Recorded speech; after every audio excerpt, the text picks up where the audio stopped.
Today marks 1 week since that devastating fire ravaged a Charlotte construction site. 2 workers died in the building that was set to become a luxury apartment complex. 15 others were rescued. This morning, the Charlotte Fire Department reflected on the daunting situation a week ago. Fire Captain Jeff Bright's team led the dramatic rescue of a crane operator during the fire. That worker was trapped 116 feet in the air as the fire raged on. Murphy was able to extend all the way to the top of the ladder, provide him with some protective clothing, and that man come down like a cat. He was ready. 28 years on the job. I've never seen anything like that. Captain Bright says he was on the radio with the crane operator for more than 30 minutes, reassuring him that they would be getting him.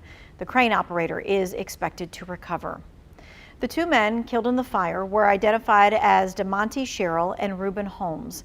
Both men worked for Mill Creek, the company building those apartments.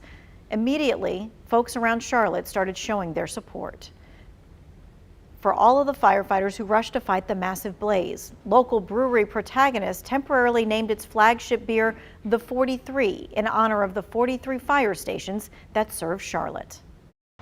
They put themselves out there in such a way that's just selfless. That's kind of what heroes are. For every pint of 43 sold over the weekend, Protagonist donated $1 to support local firefighters. Protagonist Brewing was able to make a $1,500 donation to youth camps run by the Charlotte Fire Department. So fire investigators say the blaze started near a trailer that was spraying insulation materials. Now, while they say it was purely accidental, the equipment is now raising some concerns. Austin Walker spoke with a contractor and explains why many are choosing not to use that kind of insulation. For $400,000, they can have it. Wednesday afternoon. Slap that bad boy right there. Jeff Seabury with Seabury Construction works away on his latest build. The frame is up and he's about to move to the next part. Is insulation, which is the next step. Something he's been thinking about a little differently for the last few days. Last week, a massive construction fire in South Park igniting, the 5-alarm fire burning down an apartment complex. Hundreds of firefighters working around the clock to extinguish the flames, the fire killing 2 people.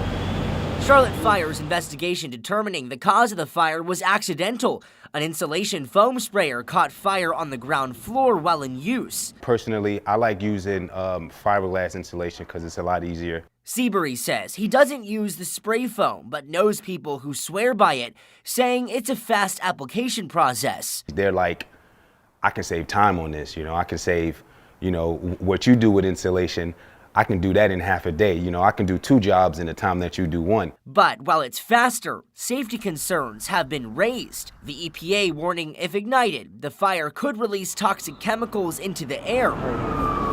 During the South Park fire, Charlotte Fire and CMPD warning everybody about the air quality, saying it wasn't sure what chemical was in the air. The spray foam is easily accessible at hardware stores, so we called around, and when it comes to the DIY use, we were told by a worker at Home Depot, stay away from the foam if possible. So it'll be better to use the rose because there's chemicals in the spray that you could be allergic to and you probably wouldn't know. Seabury says he can see the plus side to using the spray foam. From what I hear, it's supposed to be stronger. It's supposed to save on the energy bill. But says it isn't worth the risk. That's why safety is number 1. As for general fire safety in your home every day, the Red Cross is recommending that you place smoke alarms on every level of your house. You need to test those smoke alarms every month and create a fire escape plan and talk about it and practice it with your family. WFMY News 2 at 6 is coming up next.